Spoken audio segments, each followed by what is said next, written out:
Good morning, students. Welcome again in the class of science. In the last class, we were discussing about the revision of chapter number 5. Today, we will continue the chapter number 5. In the last class, we were discussing about the cell organelles.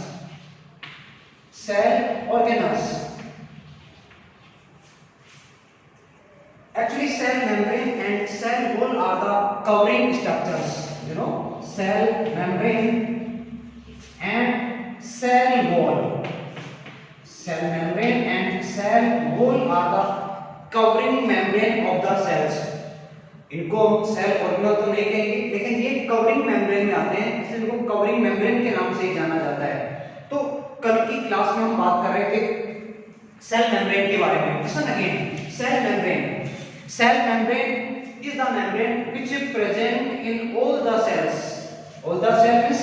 Cell membrane is found in plant cell as well as an animal cell. Listen again. Cell membrane is found in plant cells as well as in animal cell. And you know, cell membrane is made up of lipoprotein, and lipoprotein is lipid plus protein. Lipid plus protein. Okay, now we will discuss about the functions of cell membranes. Cell membrane play a major role in the process of transportation of substances. Transportation of substances. What is the meaning of transportation? Now listen to me.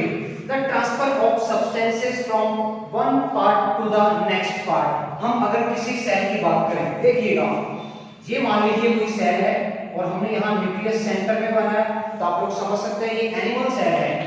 इस animal cell को हमने किसी solution में रखा है। ये मान लीजिए कोई सॉल्यूशन है, एक बीकर हमने लिया है और यहाँ पे कोई सॉल्यूशन लिया गया। सपोज दैट यहाँ पे जो सॉल्यूशन है उसमें वाटर मैक्सिमम है, वाटर मैक्स है, यानी यहाँ जो सॉल्यूशन है वो आपका डाइल्यूट है।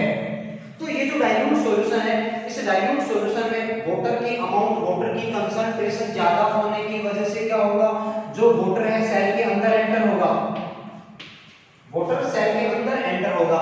ठीक इसी तरह से जो प्लांट्स की रूट्स होती हैं, उन रूट्स में से होकर वाटर अंदर एब्जॉर्ब होगा। तो ये जो एब्जॉर्प्शन हो रहा है यहाँ पर भी एक तरह से हम कहेंगे एब्जॉर्प्शन है, लेकिन इस प्रोसेस को अपन कहते हैं ऑस्मोसिस। अपन पढ़ेंगे आगे कि किस तरह से डिफ्यूजन होगा, किस तरह से ऑस्मोसिस होगा। फिलहाल हम बात करें ट्रांसपोर्टेशन। तो देखिएगा, यहाँ जो पार्टिकल्स का मूवमेंट हो रहा है, वो पार्टिकल्स का मूवमेंट सेल मेम्ब्रेन के थ्रू हो रहा है। और यहाँ पे एक और चीज हम जो रीड करेंगे, सुनिए आप उसके बारे में ध्यान से, कि जो हमारी प्लाज्मा मेम्ब्रेन है, actually plasma membrane selective membrane होती है। It is also known as selective permeable membrane. और परमेएबल में भी हम बोलते हैं semi permeable, selective semi permeable membrane. Why is so? Because the cell membrane allows the transportation of selected particles or we can say selected substances, यानी जिन substances की requirement होगी सेल को, उन्हीं substances को जो सेल मेम्ब्रेन है वो ट्रांसपोर्टेशन के लिए अलाउ करती है। इंपॉर्टेंट अगर है, यूजफुल अगर है, तो उनको जो सेल है एब्जॉर्ब करेगी और जो हार्मफुल है वो सेल से बाहर एक्सक्रीट आउट कर दिए जाएंगे। तो इस तरह से हम देख सकते हैं कि हमारी जो सेल मेम्ब्रेन है वो cell membrane selectively semi permeable membrane की तरह बिहेव करती है, और जो सेलेक्टेड सब्सटेंसेस हैं उनके इनटेक और एक्सहेल को कंट्रोल करने का रोल प्ले करती है। ओके, तो ये बात हमने करी है सेल मेम्ब्रेन की। Now next covering membrane is known as cell wall. हम बात करेंगे ऑस्मोसिस की भी।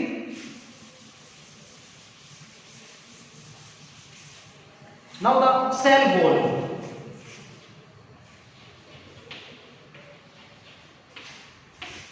सेल वॉल ध्यान दीजिएगा, the outermost covering of an animal cell is known as cell membrane, while outermost covering of a plant cell is known as the cell wall. It means we can say cell wall is the characteristic character of plant cells, यानी कि जो cell wall है वो केवल plant cells में ही present होती है। लेकिन ध्यान दीजिएगा, cell membrane is found in animal cell as well as a plant cell, यानी सेल मेम्ब्रेन प्लांट और एनिमल दोनों में होगी, लेकिन सेल वॉल केवल प्लांट सेल्स में ही प्रेजेंट होती है और ये प्लांट सेल की आउटर मोस्ट कवरिंग होती है। अब हम अगर बात करें कंपोजिशन की, what is the composition of cell wall? Actually cell wall is made up of a complex carbohydrate and this complex carbohydrate is known as cellulose. Cell wall is made up of cellulose. What is cellulose? One type of carbohydrate. Basically it is a complex carbohydrate. Complex carbohydrate. Okay. Cell wall. The discovery of cell wall. Discovery of cell wall was made by Robert Hooke. Discovery of cell wall was made by Robert Hooke. Robert Hooke वही है जिन्होंने सबसे पहले dead cell को discover किया था। इसके बाद हम बात करते हैं फंक्शन की, कि जो सेल वॉल है उसका मेन फंक्शन क्या रहने वाला है। देखिए सेल मेम्ब्रेन के बारे में हमने कल की क्लास में डिस्कस कर लिया था, तो आज हम यहाँ सेल वॉल को एक तरह से इनिशियल स्टेज से लेकर फाइनल स्टेज में पहुंचाने जा रहे हैं। फंक्शन देखिएगा, हमने कहा सेल वॉल प्लांट सेल की एक आउटर मोस्ट कवरिंग है, यानी हमारा सेल बने प्लांट की, देखिएगा किस तरह से बनेगी। न्यूक्लियस जो है वो पेरिफेरी की तरफ हो गया है और यहाँ पे एक और कवरिंग बनेगी, ये आपकी हो जाएगी सेल वॉल। तो देखिएगा this is cell wall and inner wall is known as cell membrane. और इसके बाद ये जो स्ट्रक्चर आप जानते हैं, दिस इज न्यूक्लियस। न्यूक्लियस तो देखिए प्लांट सेल, ये प्लांट सेल की स्ट्रक्चर हमने यहाँ ड्रॉ की है, तो प्लांट सेल में आउटर मोस्ट कवरिंग होगी सेल वॉल। तो हम बात कर रहे हैं फंक्शन की। The main function of cell wall is it provides protection और rigidity to a plant cell. Listen again, the cell wall provides rigidity और shape to a plant cell, यानी जो सेल वॉल होती है वो प्लांट्स की outer most covering है, तो एक तो प्लांट सेल को रिजिडिटी प्रोवाइड करवाएगी, साथ ही साथ वो उसको एक शेप भी प्रोवाइड करवाती है। तो दोनों मिला के हम अगर बात करें तो कहीं ना कहीं ये प्रोटेक्शन से रिलेट करता हुआ पॉइंट है, यानी सेल वॉल प्लांट सेल को प्रोटेक्शन प्रोवाइड करने में भी रोल प्ले करती है। तो ये बात होगी सेल वॉल की। Listen again, cell wall is found in only plant cells. It is composed of cellulose, which is a complex carbohydrate. Cell wall was discovered by Robert Hooke, and the main function of cell wall is it provides rigidity and shape to a plant cell. Okay. Now next topic is mitochondria.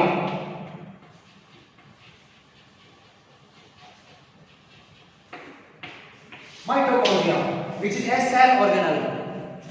Mitochondria is a cell organelle and it is found in plants as well as in animal cells. Found in plant and animal cells. Okay, mitochondria was discovered by Altman, Fleming and Kolliker. यहाँ तीन scientist आते हैं, Altman, Fleming and Kolliker। देखिए इन तीनों scientist का यहाँ पे role रहा है। हम बात करें अगर नेम की, नेम माइटोकॉन्ड्रिया, नेम की अगर बात करें, name mitochondria was given by Benda. Benda एक साइंटिस्ट थे, तो बेंडा ने सबसे पहले माइटोकॉन्ड्रिया नाम दिया है। डिस्कवरी की बात करें तो डिस्कवरी में अल्टमान, फ्लेमिंग और कोलिकर, इन तीनों साइंटिस्ट का नाम हम याद रखेंगे। Name mitochondria was given by Benda. If we see the structure of mitochondria,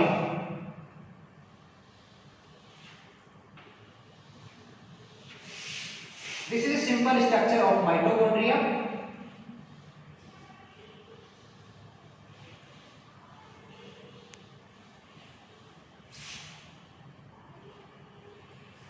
Simple structure of mitochondria.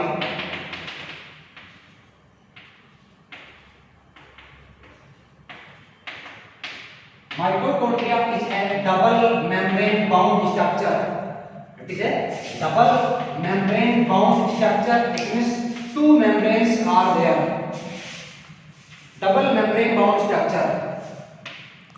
Double membrane bound structure. External membrane, internal membrane. External membrane and internal membrane. Internal structure is known as stroma.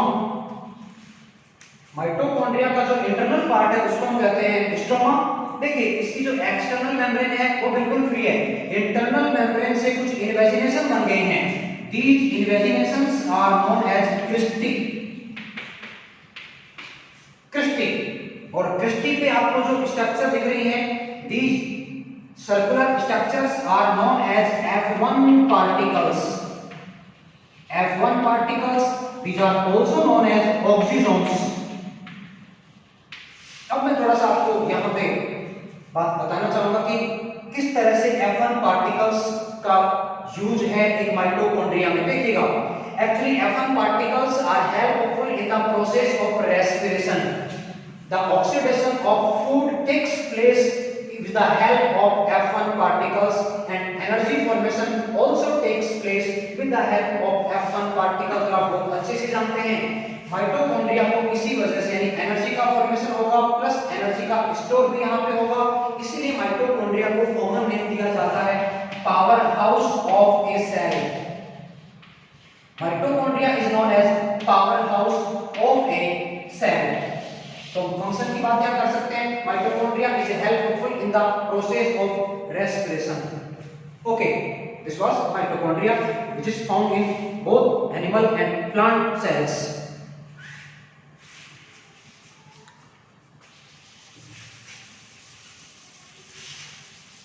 Next one, ribosomes.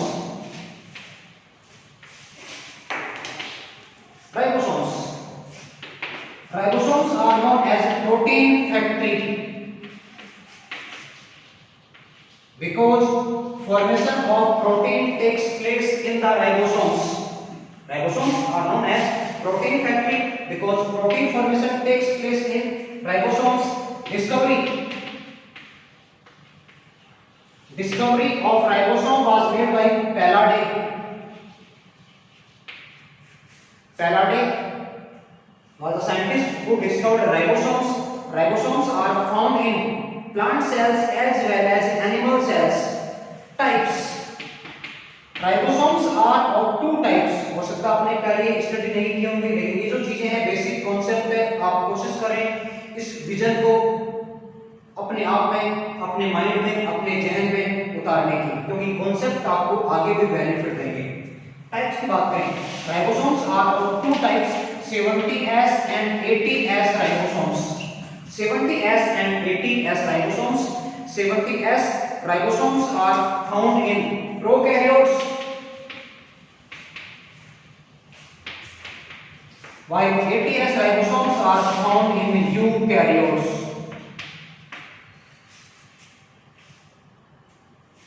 और function की बात करें तो function आपको यहाँ पता लगेगा, protein formation में हेल्प करेंगे। तो इस तरह से हमने आज की क्लास में कुछ टॉपिक्स देखे हैं। आप इन टॉपिक्स को एक बार टेक्स्ट बुक से पढ़ें। जहाँ पर दिक्कत हो आपको तो आप मुझे मैसेज सेंड कर सकते हैं। That's all for today, thank you.